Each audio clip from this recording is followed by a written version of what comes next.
अस्सलाम वालेकुम जी, कैसे हैं आप सब लोग। आज हमारा सेशन 2 है वेलबींग सीरीज़ का।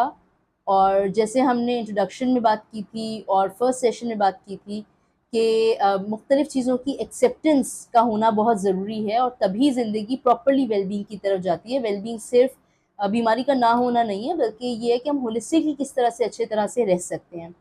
और हमने फर्स्ट सेशन के आखिर में ये बात की थी कि हम अपने सेकंड सेशन में कोपिंग की बात करेंगे। तो आज हमारा session is all about coping. कुछ टेक्निक्स, कुछ चीज़ें मैं आपको इसमें गाइड करूँगी और वो आपने प्रैक्टिस करनी है। आई होप एक्सेप्टेंस वाले पार्ट में भी जो चीज़ें मैंने आपसे कही थी वो आपने प्रैक्टिस की हैं, बिकॉज़ जितना ज़्यादा आप इन चीज़ों को प्रैक्टिस करेंगे उतना ये सेशंस आपके लिए बेनिफिशियल होंगे। सो कोपिंग क्या है? कोपिंग ये होता है कि हमारी ज़िंदगी में आने वाले जो स्ट्रेसर्स हैं, हमारी ज़िंदगी में जो परेशानियाँ आ रही हैं, घबराहटें हैं, उन तमाम चीज़ों से हम डील कैसे कर सकते हैं, राइट? सो हम 4 तरह की कोपिंग की बात करेंगे आज। एक हमारी होती है Kameng coping, distraction coping, physical coping and processing coping. मुख्तलिफ़ चीज़ें आप मुख्तलिफ़ तरह से अगर इसको पढ़ना चाहेंगे या गूगल सर्च करना चाहेंगे, सो आपके पास टेक्निक्स आएँगी, मगर उनको अगर हम कैटेगराइज़ कर देते हैं तो समझना आसान हो जाता है कि हम कर क्या रहे हैं। सो जो कामिंग कोपिंग है उसका मकसद ये है कि जब भी हमारी ज़िंदगी में कोई परेशानी आती है तो हमारा फाइट, फ्लाइट या फ्रीज़ रिस्पॉन्स एक्टिवेट होता है। यानी हम या तो लड़ जाओ या भाग जाओ वाली स्टेट में होते हैं। एंड एट टाइम्स वक्ती तौर पे तो ये चीज़ ठीक होती है, मगर अगर ये फाइट फ्लाइट रिस्पॉन्स बहुत लंबे अरसे तक हमारे अंदर हो तो स्ट्रेस हमारी बॉडी के ऊपर इम्पैक्ट करता है, हमें बीमार करना शुरू कर देगा, हमारा इम्यून सिस्टम ख़राब करता है। सो कामिंग जो कोपिंग है वो बेसिकली क्या टारगेट करती है कि आप अपनी रोज़मर्रा की ज़िंदगी में रिलैक्स हो सकें। जो पैरासिम्पैथेटिक नर्वस सिस्टम है हमारा, जो हमारा relaxer response of the body कह सकते हैं, उसको एक्टिवेट कर सके। जो दूसरे नंबर पे कोपिंग आ रही है डिस्ट्रैक्शन कोपिंग, उसका मकसद बेसिकली ये है कि एट टाइम्स हमने जो स्ट्रैटेजी सीखी होती हैं, जैसे हमने एक ग्रैटिट्यूड सीरीज़ बनाई है, उसमें हमने कुछ टेक्निक्स को देखा, हम एक एंगर सीरीज़ बनाएंगे, उसमें हम कुछ चीज़ों को देख रहे होंगे। वो तमाम चीज़ें जो हमने सीखी, वो जब हम रिलैक्स है तब तो हम इस्तेमाल कर पा रहे हैं, लेकिन किसी वक्त हम किसी मोमेंट में, किसी लम्हे में फंस गए। हम क्लास में बैठे हुए थे और टीचर ने कोई सवाल पूछा है, टीचर ने किसी एक सर्टेन तरह से बात की और हम एकदम स्ट्रेस्ड आउट हो गए और उस वक्त हमें कुछ और समझ नहीं आ रहा, या हम घर पे मौजूद हैं और कोई ऐसी खबर आ गई जिससे डील करने के लिए रिलैक्स होना ज़रूरी है, मगर वो कामिंग कोपिंग इस वक्त वर्क नहीं कर रही बिकॉज हम उस लम्हे में, उस बात में अटक के रह गए हैं। सो उस वक्त डिस्ट्रैक्शन कोपिंग ज़्यादा अच्छा रोल प्ले करती है। फिर हमारे पास आती है फिजिकल कोपिंग। कभी कभी बॉडी के अंदर बहुत सी एनर्जी ट्रैप हो जाती है, राइट? और उस एनर्जी को हमें रिलीज करना होता है। ऑन दी अदर हैंड कभी कभी ऐसा होता है कि हमारी एनर्जी बहुत कम होती है। डिप्रेशन के केसेस में, जहाँ लोग उदास बहुत ज़्यादा हैं, जहाँ ऐसा लगता है जैसे ज़िंदगी में बहुत ज़्यादा हेल्पलेसनेस है, उस सिचुएशन में एनर्जी बहुत कम होती है, तो उसको बढ़ाना ज़रूरी होता है। तो चाहे बढ़ी हुई एनर्जी को कम करना हो या कम एनर्जी को बढ़ाना हो, दोनों सूरतों के अंदर हमें फिजिकल कोपिंग की ज़रूरत पड़ती है। एंड देन लास्टली हमारे पास आती है प्रोसेसिंग कोपिंग, जिसमें हम बेसिकली ये देख रहे होते हैं कि हम किस तरह से जो हमारी जहन के अंदर सोचें चल रही हैं, जो हमारे जज्बात हैं, जो हमारे बिहेवियर्स हैं, वो क्यों हैं, और उन थॉट्स में अगर कोई नेगेटिविटी है, उन सोचों में कोई मनफी एलिमेंट मौजूद है और उन फीलिंग्स के अंदर अगर कुछ नेगेटिविटी है, तो हम उसको कैसे प्रोसेस करके निकाल सकते हैं। तो ये 4 कोपिंग्स हैं जिसके बारे में हम आगे एक-एक करके बात करने वाले हैं और आपने प्रैक्टिस करना है। प्रैक्टिस के बिना किसी चीज़ से कोई फ़ायदा नहीं होता। सो अब हम पहली कोपिंग की डिटेल्स में जाते हैं, कामिंग कोपिंग, जिसका मकसद हमें रिलैक्स करना है। सो इसमें सबसे पहली जो सबसे आसान चीज़ है दैट इज़ हम अपनी सांस पे फोकस रखें। ब्रीदिंग का जो तरीका है, मैं एक तरीका आपको सिखा दूंगी। वैसे तो ब्रीदिंग के बहुत सारे तरीके हो सकते हैं, लेकिन सांस एक ऐसी चीज़ है जो हमारे लिए कोपिंग के लिए या कामनेस के लिए बहुत अच्छे एंकर का काम करती है। सो आपके पास एक ब्रीदिंग का जो तरीका है उसको हम बॉक्स ब्रीदिंग या स्क्वायर ब्रीदिंग कहते हैं। आपने क्या करना है, अगर आपको अदरवाइज मुश्किल हो रही हो तो ये आपके लिए सामने रखा होगा, आसान हो जाता है प्रैक्टिस करना। आप एक बॉक्स बनाइए, 4 सेकंड तक आपने ब्रीद इन किया, 4 सेकंड के लिए होल्ड किया, फिर 4 सेकंड के लिए ब्रीद आउट किया एंड 4 सेकंड के लिए होल्ड किया। मैं आपको करके दिखाती हूँ।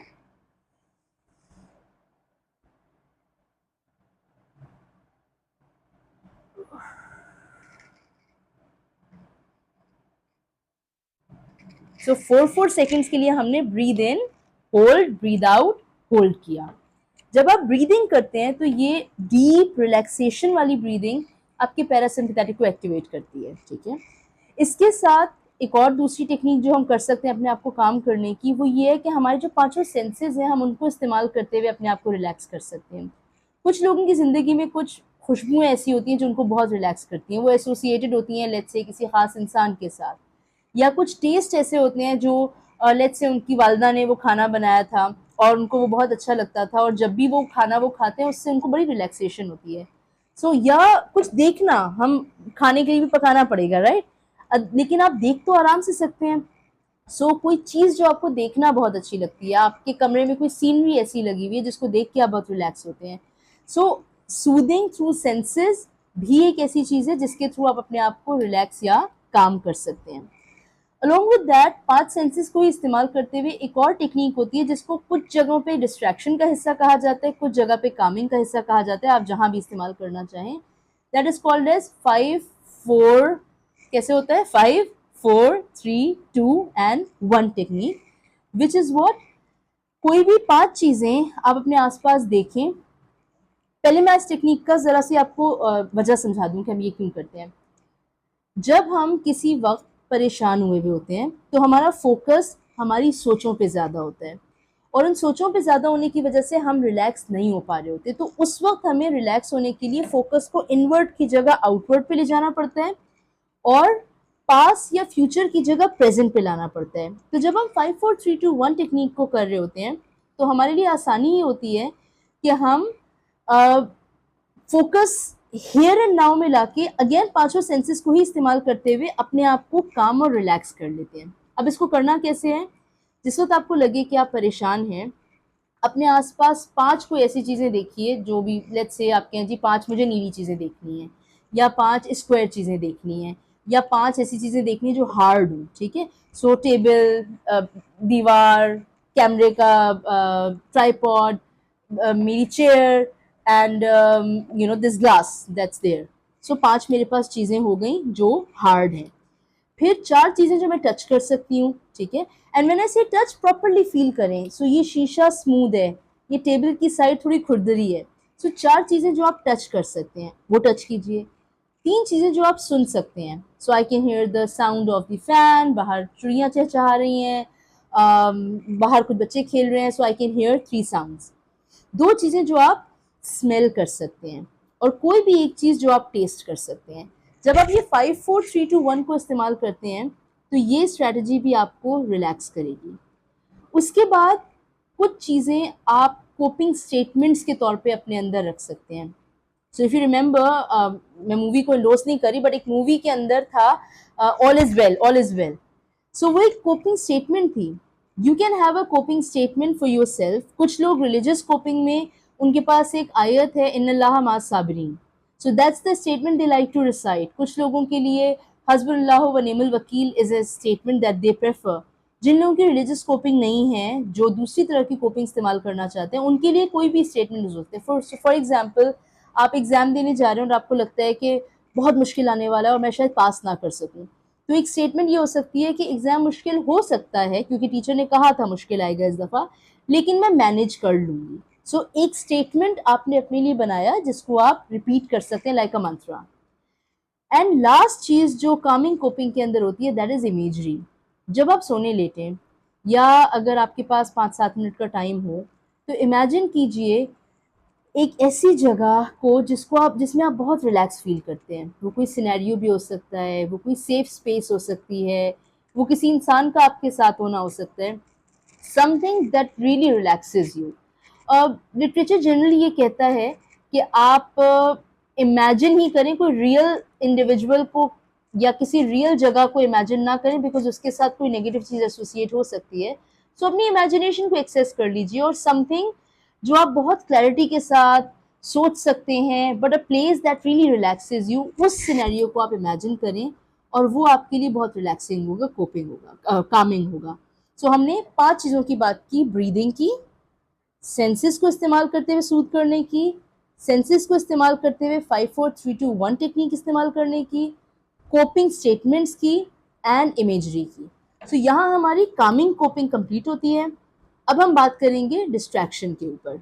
सो डिस्ट्रैक्शन कोपिंग में बेसिकली हमने क्या कहा था, हमें ज़रूरत क्यों पड़ती है डिस्ट्रैक्शन कोपिंग की, कि अगर हम किसी पॉइंट पे स्टक हो गए, कोई सोच है जो ज़हन से निकल ही नहीं रही है, जो कोई परेशानी है जो पीछा छोड़ ही नहीं रही है, और यस इवेंचुअली हमें उसको डील करने के लिए शायद किसी और एक्शन की ज़रूरत पड़े, लेकिन इस लम्हे से निकलने के लिए ज़रूरी है कि हम अपने आप को डिस्ट्रैक्ट कर सकें। सो डिस्ट्रैक्शन कोपिंग में कोई भी ऐसी चीज़ जो आपका जहन बटा दे, आप वो कर सकते हैं। सो फॉर एग्जाम्पल मुझे बुक रीडिंग बहुत ज़्यादा पसंद है। So what I generally do is कि अगर कोई चीज़ मुझे परेशान कर रही है जो अगले हफ्ते होने वाली है, आज नहीं होगी, और अगले हफ्ते तक मुझे सिर्फ उस चीज़ के होने का इंतज़ार करना है, बिकॉज जब वो होगी तो मैं उसके ऊपर कोई एक्शन लूँगी, तो मैं बुक रीडिंग ज़्यादा करना शुरू कर देती हूँ। Because books take us into the world of imagination. वो हमें एक ऐसी दुनिया में ले जाते हैं जो रियलिटी बेस्ड नहीं है, या इवन अगर आप फैक्ट बेस्ड बुक्स भी पढ़ना पसंद करते हैं तो आपकी ज़िंदगी तो नहीं हुई ना वो। सो किताबें आप पढ़ सकते हैं, उसके थ्रू डिस्ट्रैक्ट कर सकते हैं। क्लीनिंग, कुछ लोगों को ये अच्छा लगता है कि वो अपने आसपास की जगह की सफाई शुरू कर देते हैं। क्लीनिंग का साइकोलॉजिकल इफेक्ट भी बहुत अच्छा होता है, बिकॉज वो डी क्लटर जब आप करते हैं, मुख्तलिफ चीज़ें पड़ी हैं, बहुत टाइम से हमने कचरा नहीं फेंका है, कचरे से मुराद I am not talking about कचरे की टोकरी, लेकिन कचरा उस तरह से कि बहुत सी चीज़ें हमने सोचा था अच्छा यार इसको देख लूँगी, बहुत पेपर वर्क जमा हो गया, आई विल सी इसमें से क्या काम की चीज़ें क्या नहीं। जो जब हम फिजिकल स्पेस को डी क्लटर करते हैं, इसकी सफाई करते हैं, तो इट्स लाइक कि हमारे साइकोलॉजिकल भी हमारे जहन की सफाई हो रही होती है। ठीक है, तो आप ये कर सकते हैं। कोई क्रिएटिव एक्टिविटी कर सकते हैं अपने आप को डिस्ट्रैक्ट करने के लिए। कुछ लोग गुस्से में पेंट बहुत अच्छा करते हैं, जिनको पेंटिंग आती है, मुझे पेंटिंग नहीं आती, लेकिन जिन लोगों को पेंटिंग आती है वो पेंट बहुत अच्छा कर लेते हैं, तो आप ऐसा कुछ कर सकते हैं। या कोई और हॉबी जो आपको अच्छी लगती हो, आप उसके थ्रू सो कुछ लोगों को क्रोशिया बनाना बहुत अच्छा लगता है, कुछ लोगों को क्रिकेट खेलना बहुत अच्छा लगता है, कुछ लोगों को मूवीज़ देखना अच्छा लगता है। जो भी आपकी हॉबी है, आप उस हॉबी को उस वक़्त के लिए थोड़ा ज़्यादा टाइम के लिए करें, तो आप डिस्ट्रैक्ट हो जाएँगे, और जब वक़्त आएगा तो आप काम होंगे और इतने रिलैक्स होंगे और आप कोप कर सकेंगे चीज़ों के साथ बेहतर तरह से।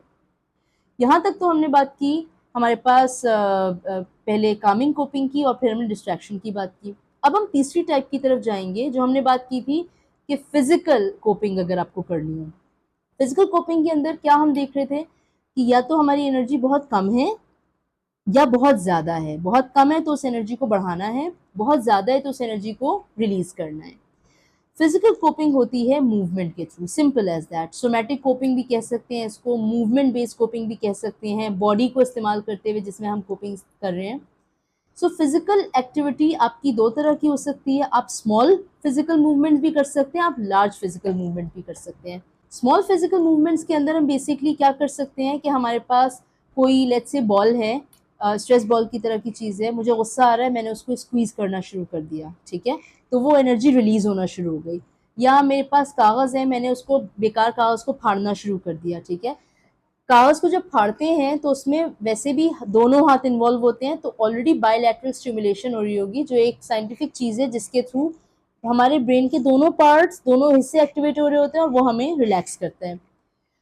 इसके अलावा जो बबल रैप आता है वो नॉर्मली पैकेजिंग के लिए इस्तेमाल होता है, उसको अगर आप फोड़ते हैं या पॉप करते हैं वो भी बहुत रिलैक्सिंग हो सकता है।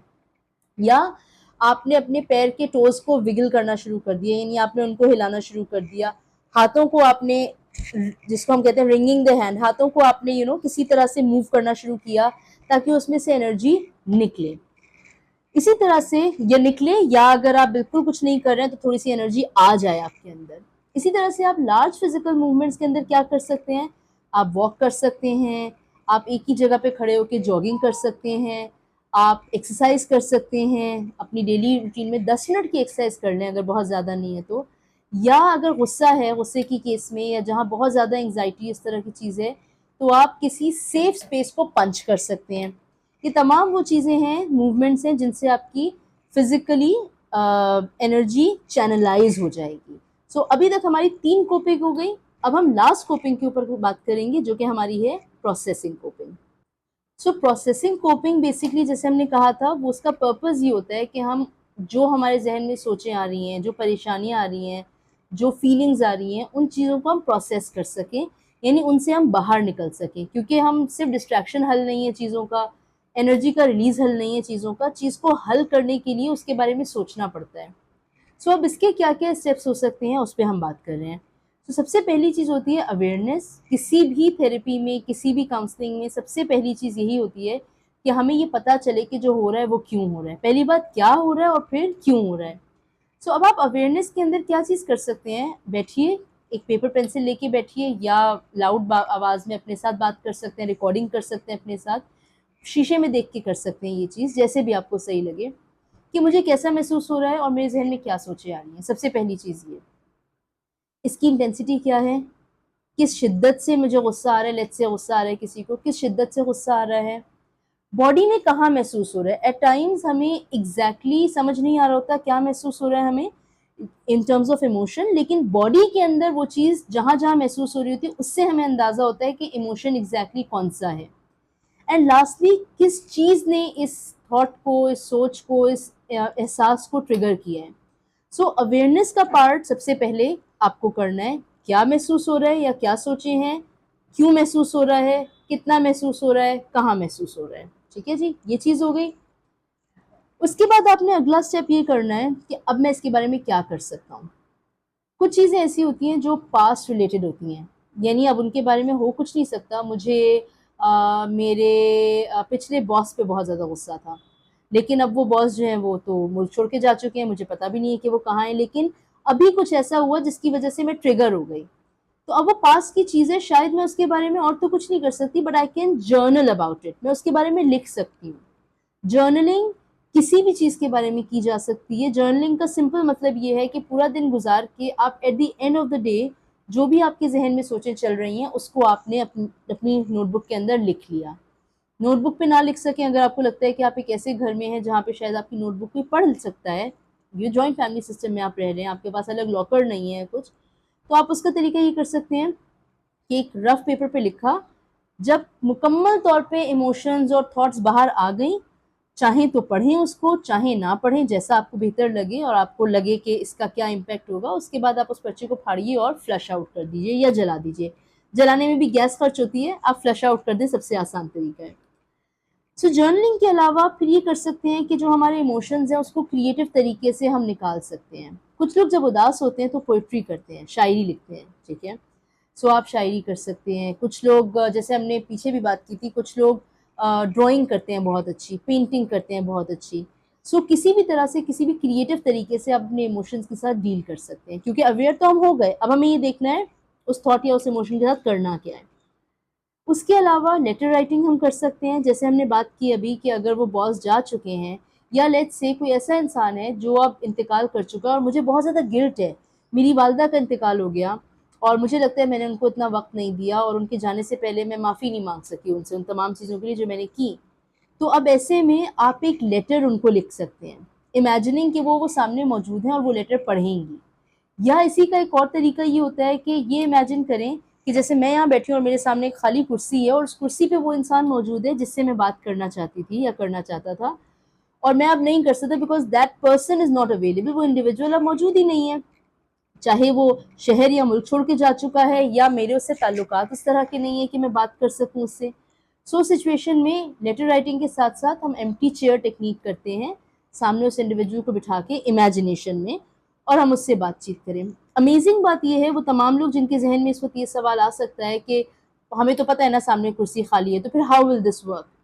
हमारा जो ब्रेन है, ब्रेन से ज़्यादा जो माइंड है, हमारे माइंड को, जहन को ये नहीं पता होता कि क्या चीज़ रियलिटी और क्या चीज़ फिक्शन है। सो हम जो मान के चल रहे होते हैं, जहन उसी चीज़ को रियलिटी मानने लगता है। तो अगर मैं ये मानूं कि सामने मेरी दादी बैठी हुई हैं, तो मुझे मेरा जहन उसको उसी तरह से लेके चलेगा, वही इमोशंस आएंगे, वही फीलिंग्स आएंगी, ठीक है।